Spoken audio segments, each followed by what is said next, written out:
রবিবার আমস্টারডামের কেন্দ্র জুড়ে একসঙ্গে ধরা দিয়েছে দুটি সম্পূর্ণ ভিন্ন আবেগ, উদযাপন আর শোক। একদিকে ইহুদি ধর্মীয় উৎসব হনুকাহর সমাপ্তি উপলক্ষে আনন্দঘন আয়োজন, অন্যদিকে বিশ্বের বিভিন্ন সংঘাতে বিশেষ করে গাজায় নিহতদের স্মরণে নীরব প্রার্থনা ও মোমবাতির আলো।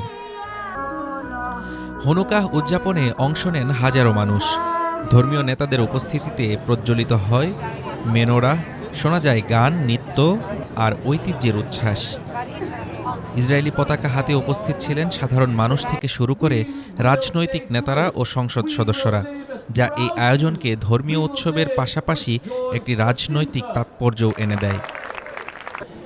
অনুষ্ঠানে অংশ নেওয়া ইরান বংশোদ্ভূত এক ব্যক্তি বলেন, এই সমাবেশের মূল লক্ষ্য বিভাজন নয়, বরং ঐক্য। তার মতে হামাস ও ফিলিস্তিনি জনগণকে এক করে দেখা ঠিক নয় এবং শান্তি প্রতিষ্ঠার জন্য বিশ্বব্যাপী একসঙ্গে দাঁড়ানোই একমাত্র পথ। অন্যদিকে একই সময় আমস্টারডামের ডোমিনিকাস চার্চে জড়ো হন ফিলিস্তিনপন্থী সমর্থকরা। নীরব পরিবেশে মোমবাতি জ্বালিয়ে তারা প্রার্থনা করেন গাজা, কঙ্গো, সুদান, মিয়ানমার সহ বিশ্বের বিভিন্ন সংঘাতপূর্ণ অঞ্চলে নিহত বেসামরিক মানুষদের জন্য। আয়োজকরা বলেন, তাদের অবস্থান কোনো ধর্মীয় উৎসবের বিরুদ্ধে নয়, বরং তারা স্পষ্টভাবে আলাদা করে দেখতে চান ইহুদি ধর্মীয় ঐতিহ্য এবং রাষ্ট্রীয় সামরিক কর্মকাণ্ড। তাদের ভাষায়, শোককে আলাদা করে নয়, একসঙ্গে বহন করাই মানবিকতার দাবি। এই আয়োজনের পটভূমিতে রয়েছে গাজায় চলমান সংঘাত। ফিলিস্তিনি গণমাধ্যমের তথ্যমতে সম্প্রতি একটি স্কুল ও আশ্রয়কেন্দ্রে হামলায় একাধিক মানুষ নিহত ও আহত হন।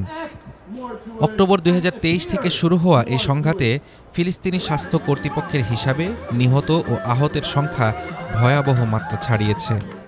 এরই মধ্যে হামাস ও ইসরায়েলের মধ্যে একটি যুদ্ধবিরতি চুক্তি কার্যকর হয়েছে, যার আওতায় সংঘর্ষ বন্ধ, জিম্মিদের মুক্তি এবং মানবিক সহায়তা প্রবেশের কথা বলা হয়েছে। তবে বাস্তবতা বলছে, মাঠে শান্তি আসার আগেই ক্ষত, শোক আর বিভাজন এখনও গভীর।